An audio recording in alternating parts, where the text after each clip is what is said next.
All right. So, I want to talk about something which took me almost an year to realize, right?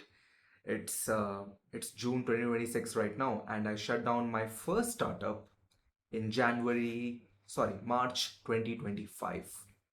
Almost 1 year, 3 months before, right?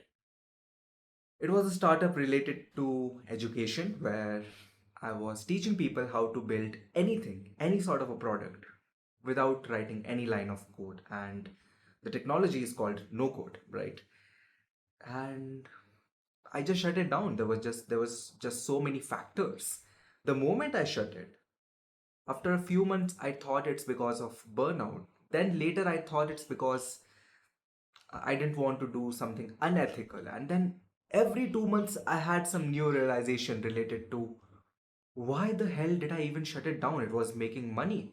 It was helping people. It was it was the need of the hour.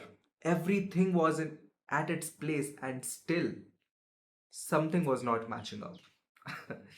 um, so that's the story, right? Which I want to talk about with you guys. I started this startup called Era of No Code in October 2023, and it picked up really well. I conducted almost 3 to 4 programs where within a span of 2 to 3 months, there would be a group of people who would attend this journey of 2 to 3 months. We'll take them through how to learn about no code, how to think about your product, how to build your databases, so on and so forth, right? In fact, within this no code module, we also had a chapter called the basics of programming, the basics of coding. And it was going well. This thing was going well. People were really appreciating it. And the way I like to do things was, even if there were 10 people or 5 people in the program, and at the peak we touched almost 85 people, but I would like to talk to each of them one on one at times. I wanted to understand what they are going through, why they want to build something, what has their journey been like, if they need any help from me, so on and so forth. And I was the only person who was running this startup. Later on, I got help from some amazing folks.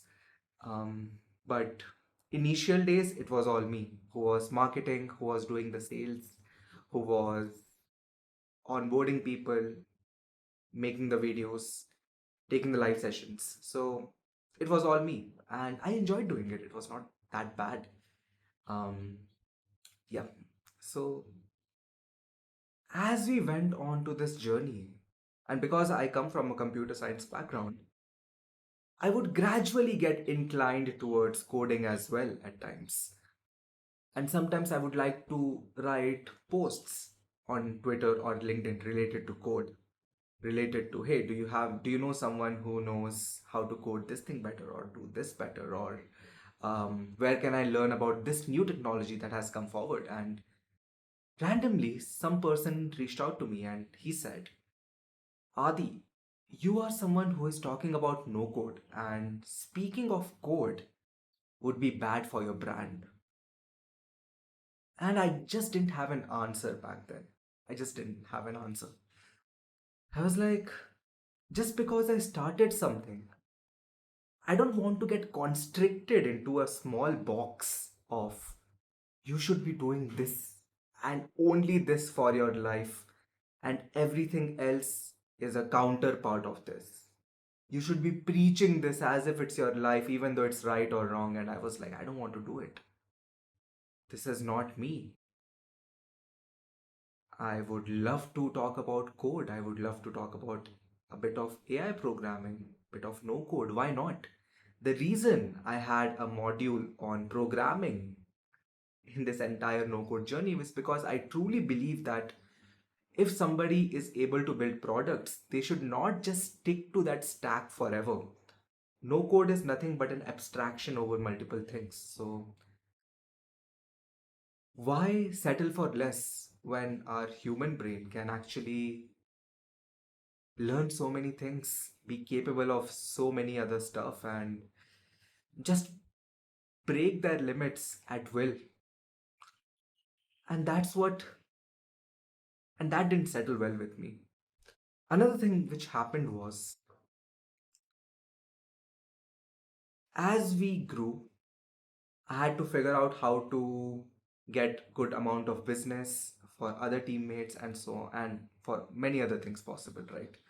So I had two ways. Either I could just go all out on marketing, or I could increase the price of my program. There was this weird imposter syndrome after hearing this line that, hey, who wants to learn no code? Shouldn't it be easy? Why are you taking people through that journey? Isn't code better? Is this thing even for me? And I was a very honest person. Even during sales call, if I felt that this person is probably not ready for taking up this journey, or the 2 months is just a long time for them, I would just tell them no. I was not very pushy on sales. I was extremely honest in terms of, hey, this is not the right time. Maybe you should come after 2 months. This is not the right time, so on and so forth. I would push people away because that is truly what they needed at that time, according to them. And I could have gone all in into, hey, this is for you. This is the right thing to do. This is exactly what you should be doing. It's like after a while, I started losing faith on my own creation. And it's not because I didn't love creating it, it's because the more you start hearing words related to, hey, who cares about no code? Hey, the code is 100x better. I agree. AI is able to write good amount of code. I agree. There are lots of things that I agree with. I'm a very open-minded. I don't want to defend it as if my life depends on it. I'm myself a true person. If I see something better, I would love to use it. So that umbrella of no code was kind of constricting everything for me. I didn't want to be known by that. It is something that I would love to teach people, but that is not something that I wanted to be known by. I wanted to just open that box and go into the outer world, explore multiple other things, because ultimately what matters is your creation and the way you're bringing it forward, not the tool that you're using to create something. And even though I wanted to market it, this time I could not, because I think I stopped believing in it. It could be because of the outer words, it could be because my inner being started exploring many other things. I don't know. There was definitely an angle of burnout, but the burnout happened because I stopped believing in something. And when you stop believing in something and you are made to push your marketing, your sales, your narrative, everything in that particular direction, you will eventually get burnt out. Burnout is not something which is which you do, which you love with all your honesty and you get tired of it. No. It's because something is not matching up and you believe you are ought to do it. So the reason I stopped era of no code, which I have realized right now, is because I stopped relating to the idea. Even though there was a better business model, I could have just increased the price, but something inside me said maybe no. I could have just increased my marketing and added more people, but something inside me said that I really want to talk to each of you. I want to understand you. This is education.